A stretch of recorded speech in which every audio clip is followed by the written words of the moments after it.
Hey everyone, we are so excited to the reaction in the community for the pod. I need to take a moment of your time to tell you to please subscribe to the podcast on Apple Podcasts or hit the follow button on Spotify. We are in the humble beginning stage of our show, and establishing a listener base is of paramount importance and will help us determine the frequency of future episodes. Thanks, and enjoy the show.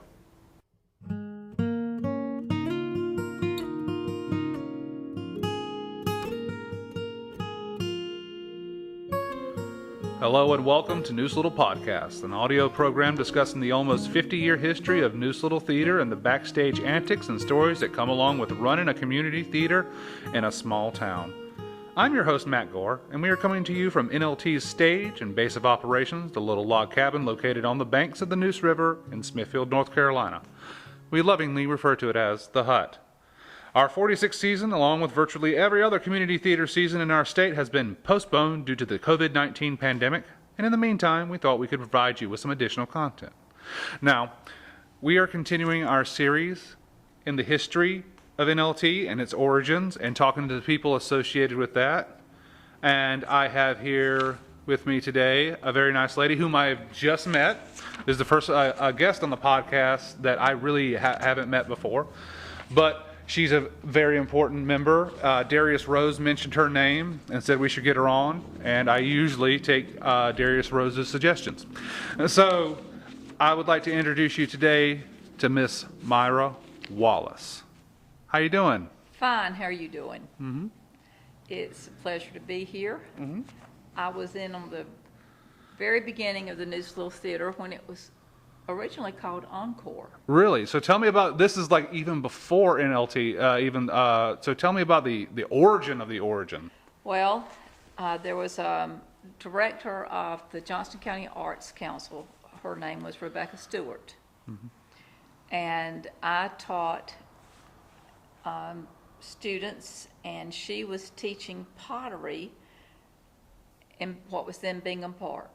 And I had 8 gifted students, and I took them over there, and they learned to throw a pot. And we got to talking, and she thought it would be a good idea to start a theater. So there were a group of us in town that were interested, and we got together, and at just the right time when the state of North Carolina was sponsoring artists in residence. And there had been an artist in residence in Smithfield for 2 years.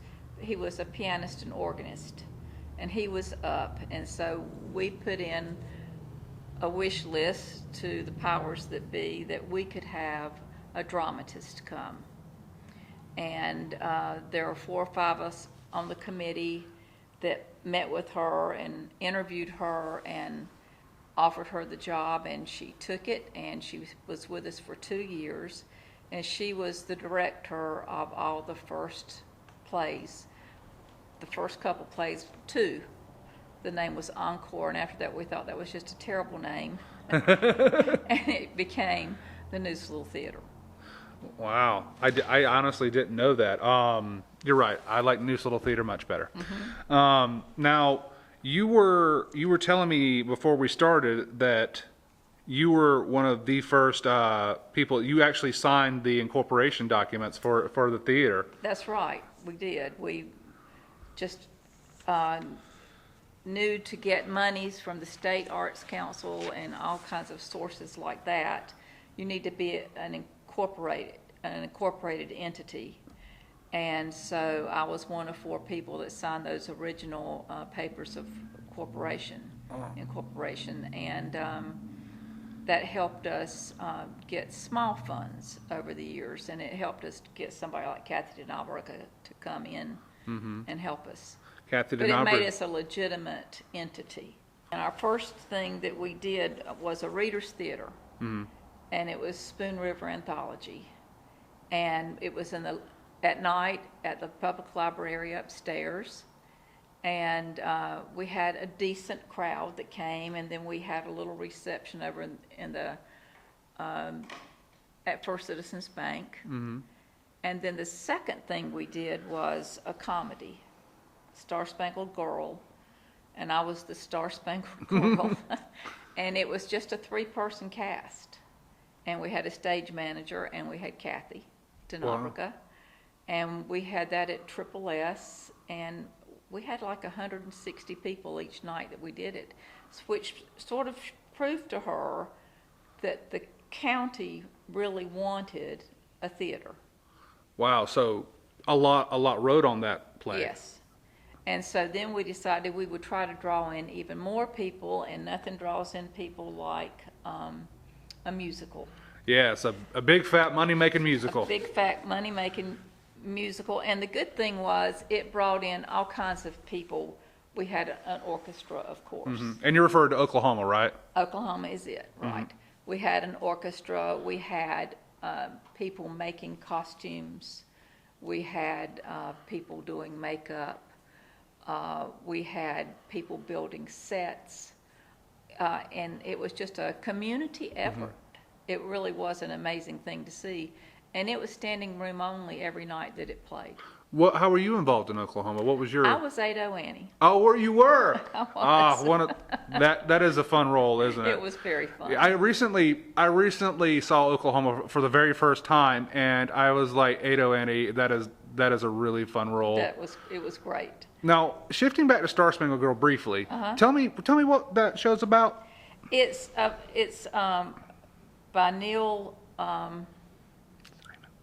Simon? Neil Simon. Mm-hmm. It was one of his plays, and it's about a girl who's and two different guys, and one guy likes her, but she likes the other guy, and in the end they get together. And it is a typical Neil Simon comedy. Gotcha. Okay, because I had never heard of it. Before. And you mentioned to me something that I wanted to mention on the podcast, that you won the first ever Best Actress award. Well, it was nobody else to compete. Right. Kind of easy at that point. At that point, it was kind of easy. Because it's not anymore. But I know that for the next year, we had, once we got into the musical, that kind of thing, we had so many more cast members. But like Spoon River Anthology had like a 7-person cast. Mm-hmm. And Star Spangled Girl was 3. And then there was a Thurber Carnival. Mm-hmm. What is that? Is that a play? It is a play based on the comedy of James Thurber. Okay. And it was here, and we filled the hut, and it was cold.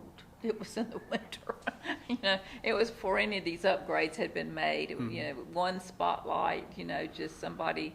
I don't even know how they managed. None of this equipment was here, and.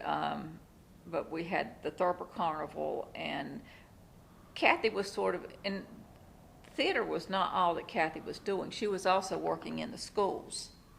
She helped South Johnston do South Pacific, and she did things with choruses. She really worked hard her 2 years here, but her love was the theater. But she didn't come with the idea of starting a theater. She just saw that people wanted a theater, and so she helped us get on. And the next 2 years, we had another dramatist in residence that helped get it on solid ground. So, shifting back to Oklahoma. Yeah. Tell me, what was the feel? What was this? I guess I've got a feel for what happened was and what the shows were in the beginning. Mm-hmm. I guess I'm more looking for what was like the day-to-day experiences of being at rehearsal and back in the 70s, and what was that like, It was hard because everybody had a job, it's the same things you have to deal with today. And then you would go at night, usually about 6 o'clock, and you rehearse at like 10:30, and then you would drag yourself home, and because you only had so much time in the actual venue. School was still going on at Smithfield Junior High during the day when we were rehearsing there at night and building sets on weekends and stuff like that. So it was very intense. And you mentioned there was a lot riding on Star Spangled Girl. There had to be even more riding on Oklahoma, because now it's like, well, we convinced them, now we got to pull it off, right? Right. So. And we were stunned at the turnout. Mm-hmm. But now the Smithfield Herald, which came out twice weekly then, it was a great community paper. It won Best in the State for community journalism almost every year, really. And they were really behind the arts in Johnston County. They gave us a lot of good publicity, as did the smaller papers in Clayton and Benson. Every little town had their own newspaper. Mm-hmm. And Kathy was working all over the county. And that just sort of helped bring the county together, too. Yeah, exceeded your expectations. Yes. Now, tell me about Darius. You met him on this show, right? No. Okay, well then tell me how you met. I got Darius to the show. Okay, please tell me. You're responsible for Darius? I am. Tell me. I don't know if that's a good or a bad thing. But Darius and I taught together at Smithfield Junior High. I started my career teaching language arts at Smithfield Junior High. And Darius lived just right around the corner from me. And Angelique, his daughter, he has a daughter, I babysat her some for him. He was married to Jackie at the time, and then I babysat Bunky. And Darius was going to a little Free Will Baptist church, and he knew I could play the piano, and he said, "Can you just come play for us on Sunday?" And I did for a couple months, not for a real long time, but I realized how well he sang. So when we were putting together, looking for people to ask to come and audition, I said, you need to call Darius Rose, because he could be a perfect Curly. And he was. Mm-hmm. And that was the beginning of his start with the Neuse Little Theater, and he's continued all these years to be an active member. Was he reluctant? Well, he says, "Oh, I can't do that." I said, "Of course you can, but Darius has a little ham in him." Mm-hmm. And the hardest part was just the audition for Darius. After that, he took off. Tell me about it. Tell me about that audition. What was difficult for him? Well, I mean, he had never done anything like that before. Nobody had in this county he'd been in maybe, I don't even know if he'd been in school plays, but this was his first big thing. And so he says, I don't know if I can do this. But everybody encouraged him because we all knew we could. And so he auditioned. Of course, he got the part. And from the time that he made his entrance from the back of the auditorium and walked down the aisle singing, "Oh, What a Beautiful Morning," that was a perfect start to his career. Yes. He has presence. He does. He does. That's one thing I told him. He has presence both on and off stage. Yes. Okay. Interesting. So moving on from that, now, what was the next big show that you remember after that?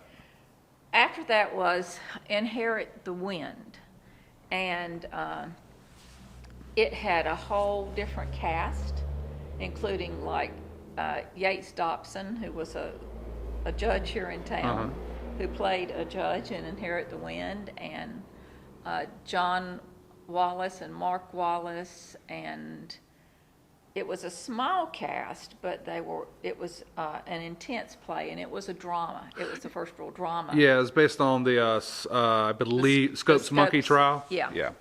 And I think that was the first time that we got Ned Atayak. He was called the Tack then. He was a radio disc jockey in Raleigh, a really, really big one, and he came. And his sister and his mother had played around with Oklahoma some. His mother was in the chorus of Oklahoma, and he has a real stage presence. And he's in a local band now with some really great musicians. He's a very talented musician too.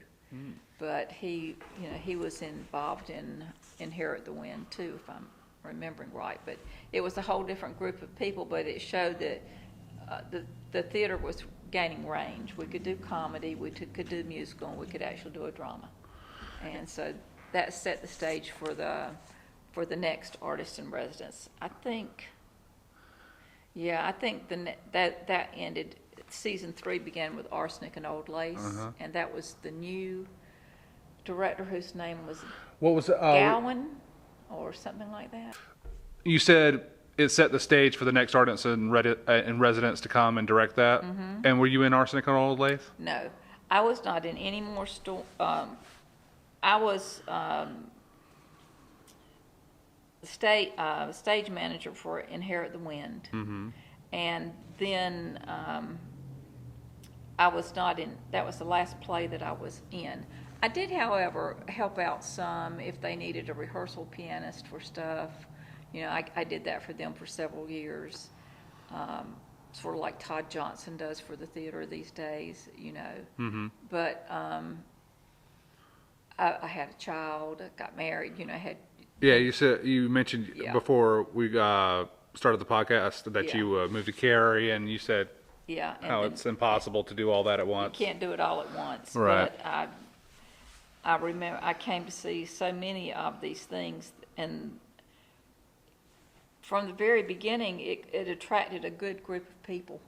That seems to be a trend. I mean, it just does. It just keeps attracting just good people, and that is something that I think is important. And you're obviously one of the first members that set this trend. So I guess we owe a bunch of that to you and the people back then. Well, I don't think you owe me very much, but it was just it was an exciting time to be a part of something for the community, and I like being involved in the community. I'm on the Arts Council now, and I was served on the Johnston County Heritage Center for a while, and I think that community involvement is important, and a lot of the people that have been attracted to the theater are involved in community things, like Chris Johnson and Todd Johnson. All you know, they've done, or people have been involved in church music. Todd Johnson's usually has been for the past couple of years our accompanist for our musicals and stuff like that during rehearsal. He's irreplaceable. He's very, very good at what he does. He's very, very talented. Indeed. Now you told me something about that happened during Arsenic and Old Lace, and I had heard kind of this story before. So let's finally go ahead and tell it. Well, I don't know. I'm like everybody else. I was just an outsider looking in.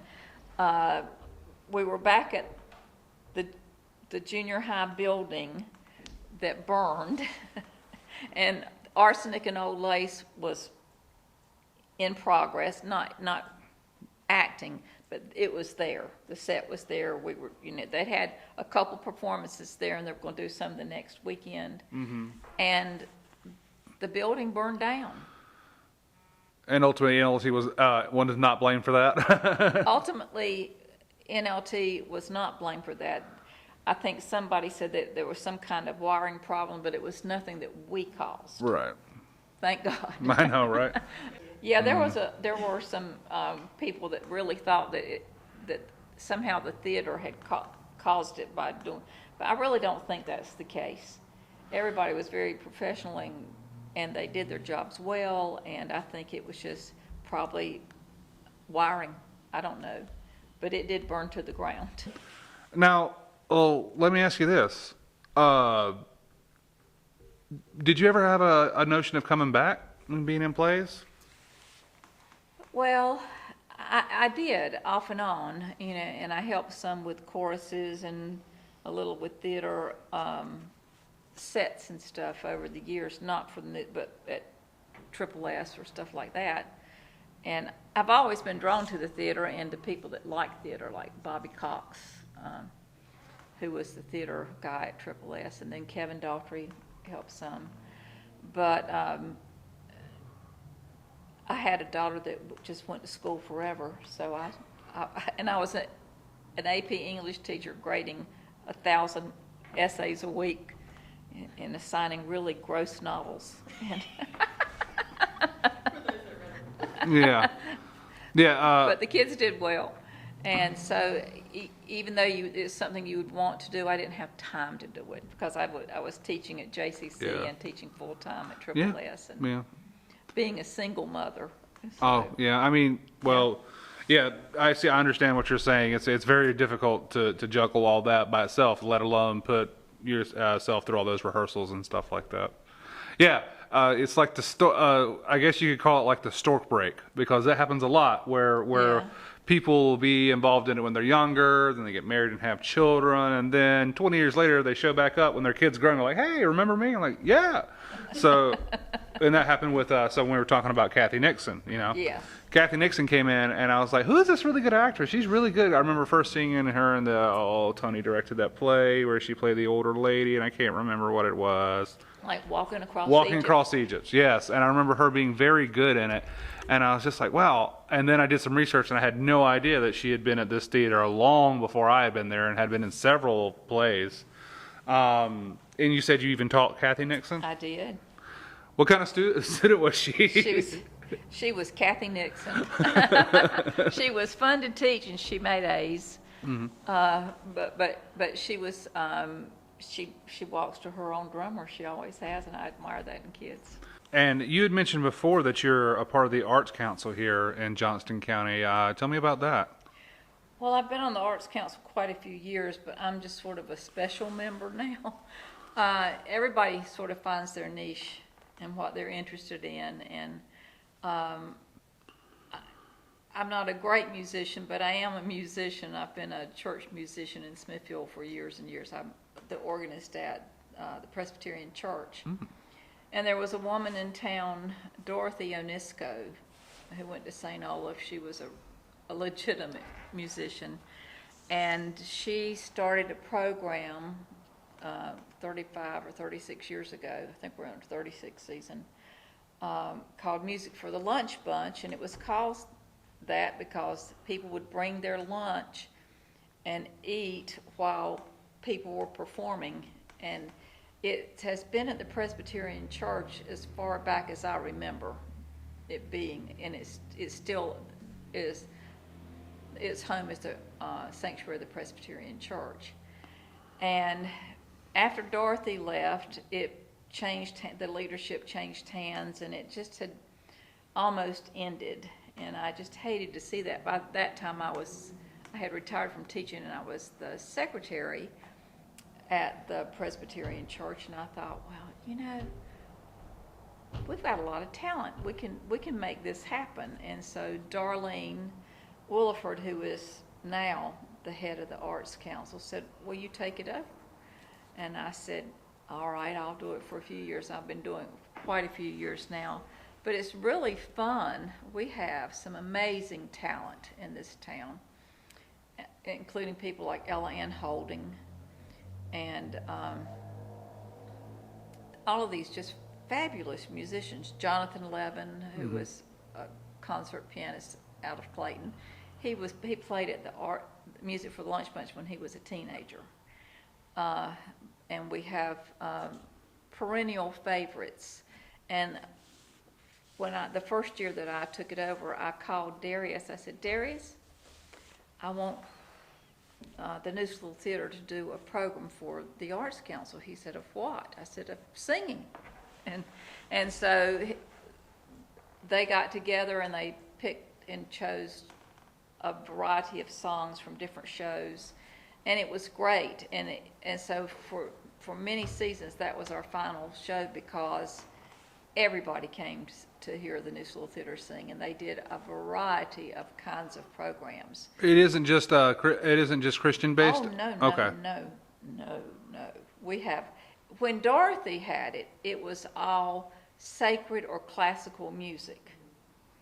And that just sort of ran its course. And I said, we know there's more kind of music. And so we brought in a lot of youth from the Clayton Youth Theater that are so talented. They would do a show each summer. They are great. Mm-hmm. Really fabulous. Yeah, I've got to get over and see a show at the Clayton Youth Theater because they're amazing. I've been hearing more and more about them. Carolina Youth Theater now. Carolina, they renamed. Changed, so it would broaden its scope. Yeah. But those kids are fabulous, and I found a really wonderful pianist who lives in Wilson. His name is Dexter Ruffin, and I had somebody that was going to do it, and on Tuesday night the guy canceled. So I called Todd. I said, Todd, I've got to have a program tomorrow. And he said, call Kelly. Kelly used to be the organist and the director of music at the Baptist church here in town, Kelly Garris. And she's from Wilson. And I called her, I said, do you have a good pianist? And she said, do I ever? And his name is Dexter Ruffin. And this guy, when he showed up, he had dreadlocks, and he was just in a car that the trunk, the hood of his car was connected by a bungee cord from the windshield to the bumper, you know. And I thought, wow. And he came in, he's just the nicest guy you have ever seen. And he sat down at that piano, and I thought, oh my word. And he has just become the darling of the Arts Council. He performs every year for us. And Darlene Williford, who is our director, we've had him perform for other things throughout the county, because we can always find a little spare cash to give Dexter, you know, because struggling artists are really struggling these days. Oh, yeah. There's nowhere to go to play. And our program this summer was virtual. We recorded it, and it was on Facebook and YouTube. You know, we couldn't come together to have it at the church. But he's been doing programs for us for about 4 or 5 years now. He is fabulous. If you get the chance to come see him, he's great. All right, Dexter Ruffin. Okay, I'll be Dexter sure to write Ruffin. that name down. But the Neuse Little Theater has done it for the past. This is the first summer they haven't done it because we couldn't tape them all, you know. But my favorite memory of a lunch bunch show from them, they used to perform it at the church, but the group kept getting bigger and bigger, and they said, can we have it be the last show and it be at the Hut? I said, sure. And so it was the next to the last show, I think, that they did for us. And Chris Johnson was playing Elvis Presley, and he jumped down off the stage, and Julia Elsey, I don't know if you know Julia Elsey, she was in her wheelchair there. She's been a big supporter of the arts in Johnston County, and he danced with her in her wheelchair. Oh. And she loved it, and of course everybody was on their feet. It was just a fabulous show. Oh. But we appreciate so much the support that we get, and then we in turn give grants to the Neuse Little Theater, the Arts Council, and so, you know, it's a symbiotic relationship. Right. It's important. Yeah. And it's also good to have that reservoir of talent if you ever have to pull from it. Oh, it really is, you know. So we're blessed to have so many talented people that have over the years performed with the theater and that still perform or are active in some way. And so I think that's terrific. I had never been the musical guy. I was in marching band at Triple S. I can read music, but I resisted the musicals for many years. Like, if you were to talk to me in the first couple years at NLT, I would say, like, oh, I don't do the musicals. I'm too cool for the musicals. People don't just all of a sudden break into song for no reason. You got to have motivation. But then, as we all mature and grow and learn as people, I even if I didn't care for the story of the musical, which is a lot. There's a lot of, like, Oklahoma. I don't care for the story of Oklahoma at all. But I respect the artistry of the technicians, the actors, and the symphony to pull that type of show off. Right.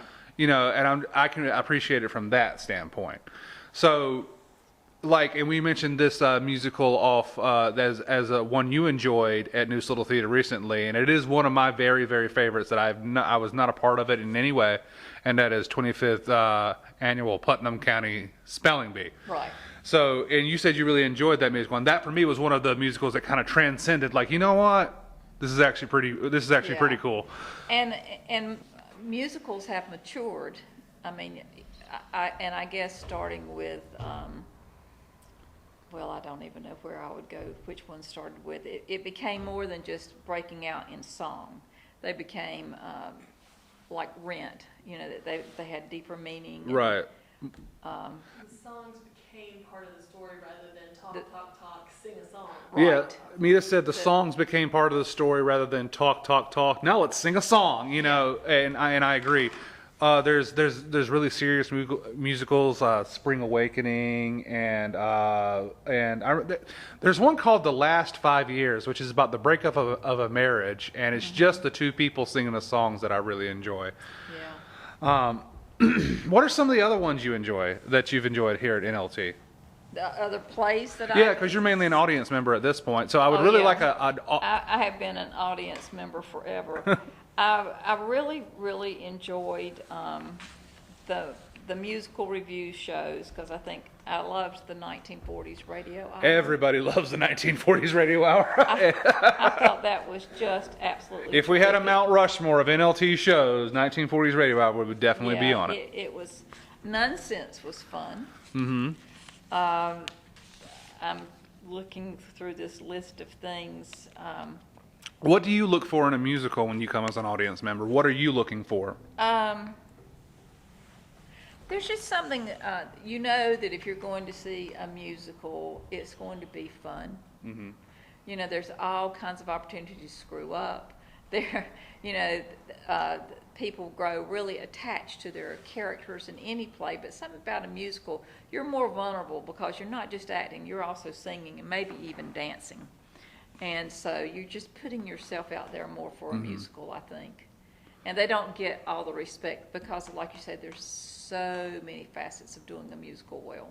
Right. There's a lot more technical artistry at play on the stage.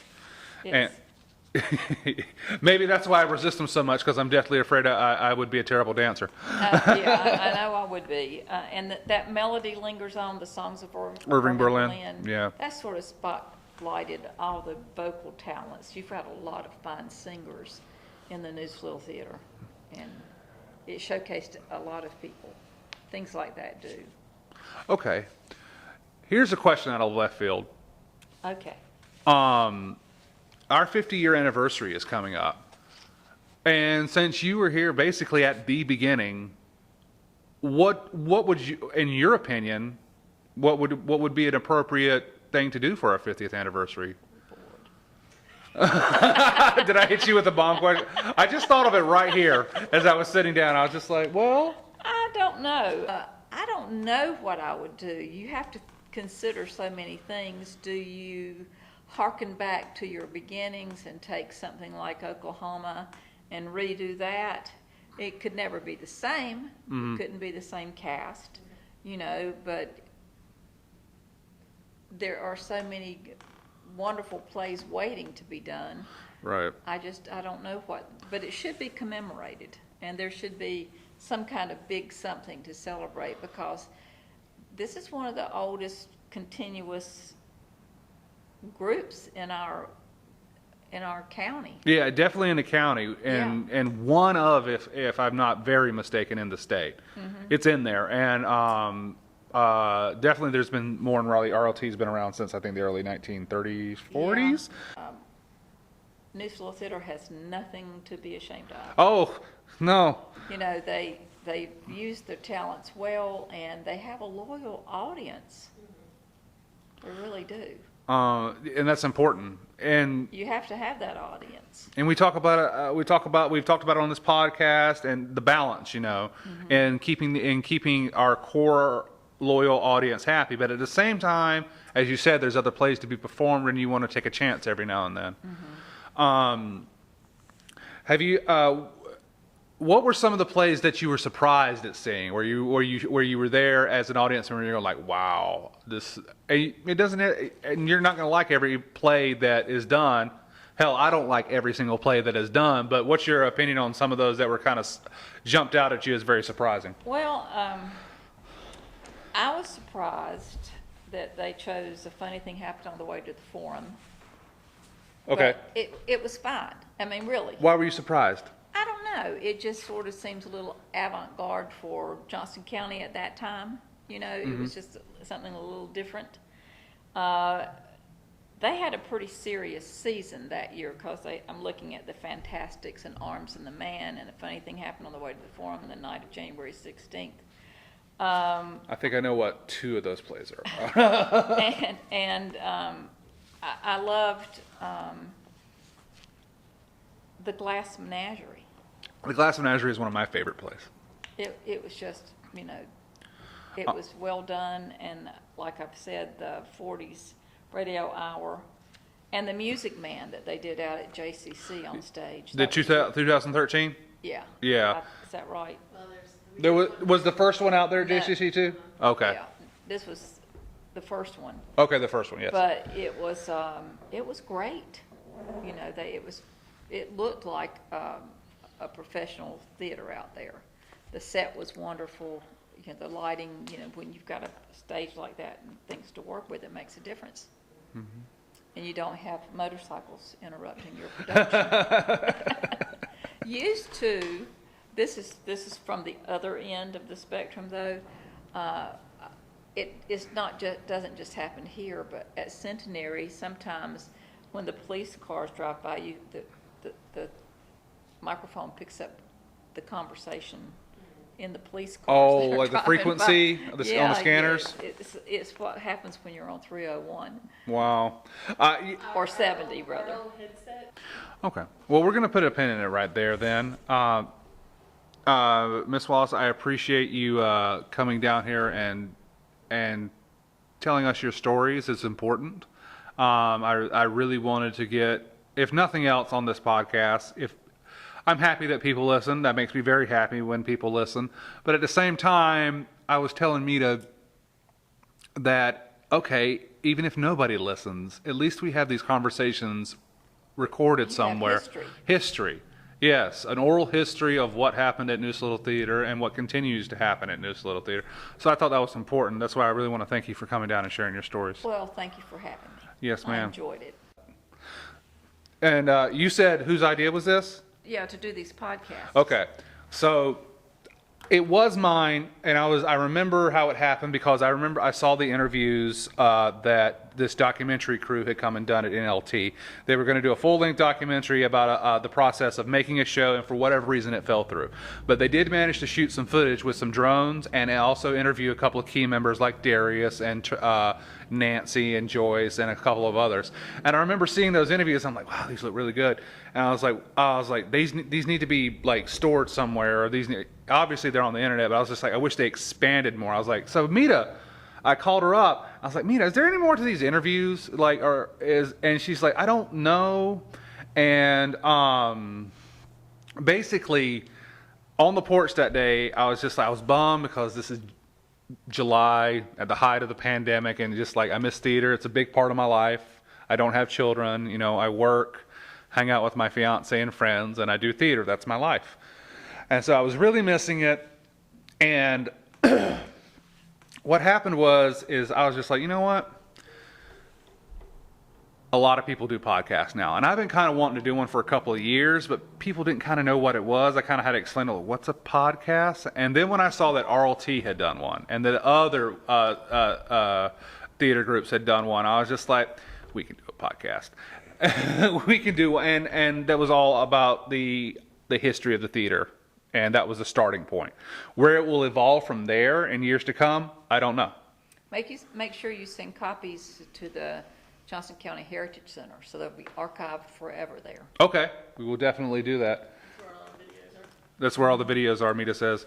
And that's another thing. We can't do this without Mita Toole because she was the one who actually had the sound equipment on hand at the hut that we could use, and also the editing software that we desperately needed and the technical know-how to do it. So really, it really is a co-production between Mita and I, and it's half and half. So, but yeah, it was kind of originally my idea. Well, good for both of you. All right. Well, thank you, ma'am. All right. For Neuse Little Theater, I'm your host, Matt Gore. Our producer is Mita Toole. Our editor is Mita Toole. And we have music by Cody Walker. Please like and share and subscribe to Cody Walker Music on Facebook. And also, please don't forget to download Spotify app on your phone or the Apple Podcast app if you have an Apple product. And please hit the subscribe button on Apple Podcasts or the follow button on Spotify. There are many, many, many different ways to get these podcasts that we've made available to you, but those generally are considered the easiest. You can blank your phone so you can listen to it in your car or while you're cooking, and it'll continue to play. All right. Thank you very much, and we'll see you next time.